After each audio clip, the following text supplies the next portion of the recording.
Hello everyone, welcome back to commerce point. आज की इस वीडियो में हम पढ़ेंगे essentials of a valid contract, यानी कि एक कॉन्ट्रैक्ट को वैलिड बनाने के लिए किन किन चीज़ों का होना ज़रूरी है।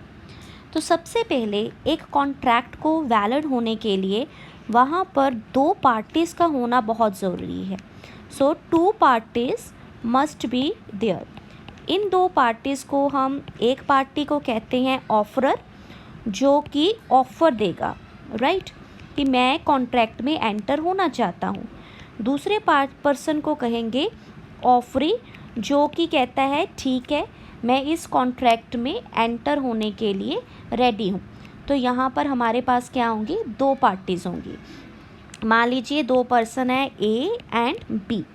ए कह रहा है कि मैं अपना मोबाइल फ़ोन सेल करना चाहता हूँ 10,000 रुपीज़ में बी को, और बी कहता है कि मैं इसको बाय करने के लिए रेडी हूँ। तो यहाँ पर ए जो है वो आपका ऑफरर है और जो बी है वो कौन है, ऑफरी है। So first condition is two parties का होना ज़रूरी है, राइट। अब हम चलते हैं अगली कंडीशन पर। तो अगली कंडीशन ये है कि जो भी कॉन्ट्रैक्ट होगा उसकी वजह से दोनों पार्टीज़ के बीच में एक लीगल रिलेशनशिप आ जाएगा। There will be legal relationship between the parties, right. Legal relationship का मतलब ये है कि इसी एग्जांपल को कंटिन्यू करते हैं। ए कहता है कि मैं अपना मोबाइल फ़ोन दूंगा बी को, और बी कहता है कि मैं क्या दूंगा, 10,000 रुपये दूंगा।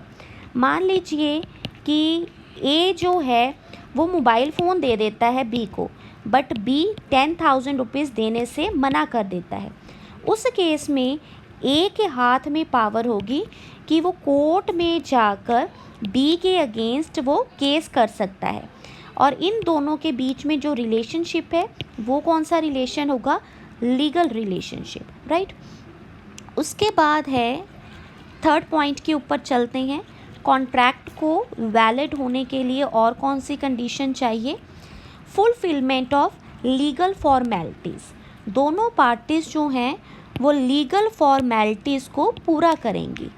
This is fulfilment of legal formalities, right. Legal formalities है कि जिस डेट पर आपने डिसाइड किया है कि हम प्रोडक्ट को ट्रांसफ़र करेंगे, उस डेट को ट्रांसफ़र कर दीजिए, और जितने पैसे बोले थे उतने पैसे आप दे दीजिए। तो जो भी आपकी लीगल फॉर्मेलिटीज़ है उसको आप फुलफ़िल करोगे।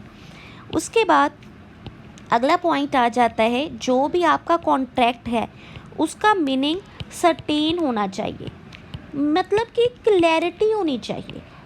There must be certainty in the meaning of the contract. Means कि वो वेग नहीं होना चाहिए।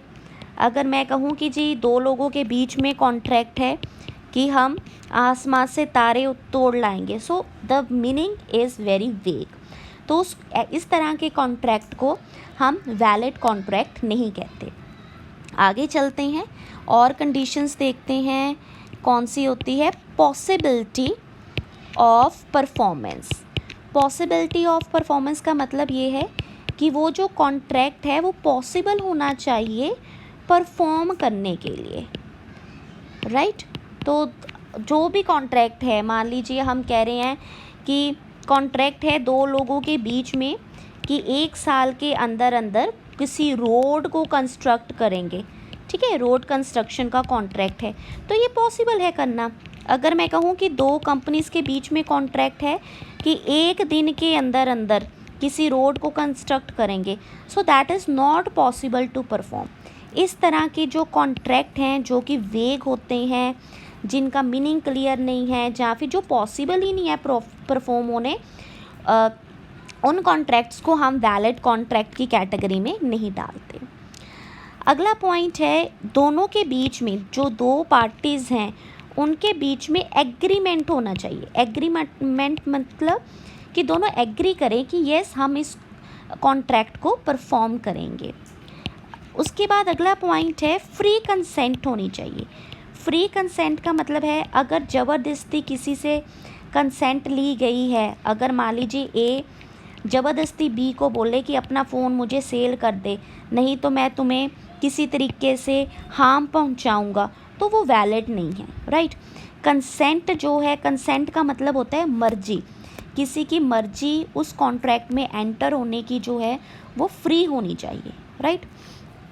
आगे चलते हैं। नेक्स्ट पॉइंट जो है that is related with competency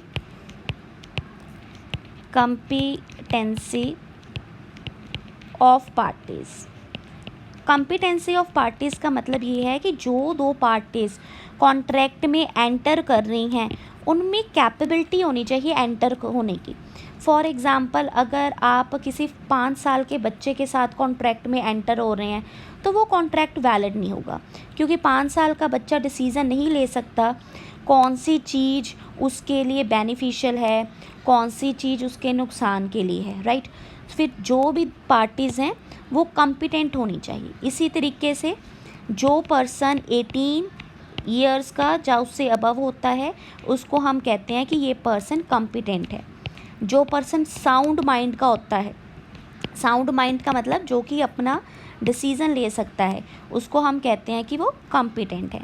या फिर जो person not disqualified by law, कई बार ना कानून कह देता है कि आप इस पर्सन के साथ कभी कॉन्ट्रैक्ट में एंटर मत कीजिए। अगर आप कॉन्ट्रैक्ट में एंटर कर जाते हैं तो उस कॉन्ट्रैक्ट को वैलिड नहीं माना जाता, राइट। सो ये सारी अगर चीज़ें हैं तो हम कह सकते हैं कि पर्सन कॉम्पिटेंट है कॉन्ट्रैक्ट में एंटर करने के लिए और आप उसके साथ कॉन्ट्रैक्ट में एंटर कर सकते हैं, राइट। तो मैंने आपको 8 पॉइंट्स कवर करवा दिए। अगले पॉइंट पर चलते हैं। जो कंसिडरेशन है वो लॉफुल होना चाहिए। तो अगला पॉइंट है लॉफुल कंसिडरेशन।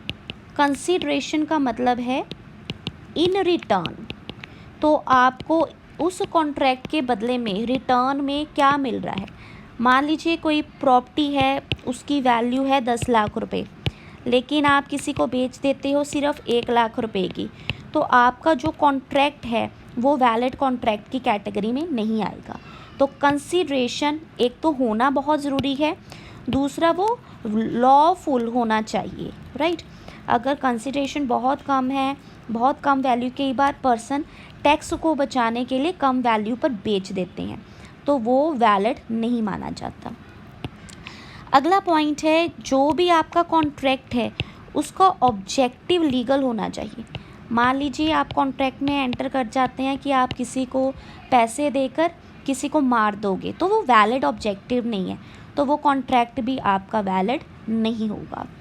लास्ट पॉइंट है आपका कॉन्ट्रैक्ट किसी भी तरीके से इनलीगल नहीं होना चाहिए। तो बेसिकली ये ऑब्जेक्टिव के बीच में ही आ गया। इनलीगल लाइक स्मगलिंग वगैरह से रिलेटेड जो कॉन्ट्रैक्ट होते हैं वो इनलीगल होते हैं, तो आपका कॉन्ट्रैक्ट इनलीगल कॉन्ट्रैक्ट की कैटेगरी में नहीं होना चाहिए। आई होप आपको ये वीडियो यूज़फुल लगेगी। अगर वीडियो यूज़फुल लगे then don't forget to subscribe commerce point.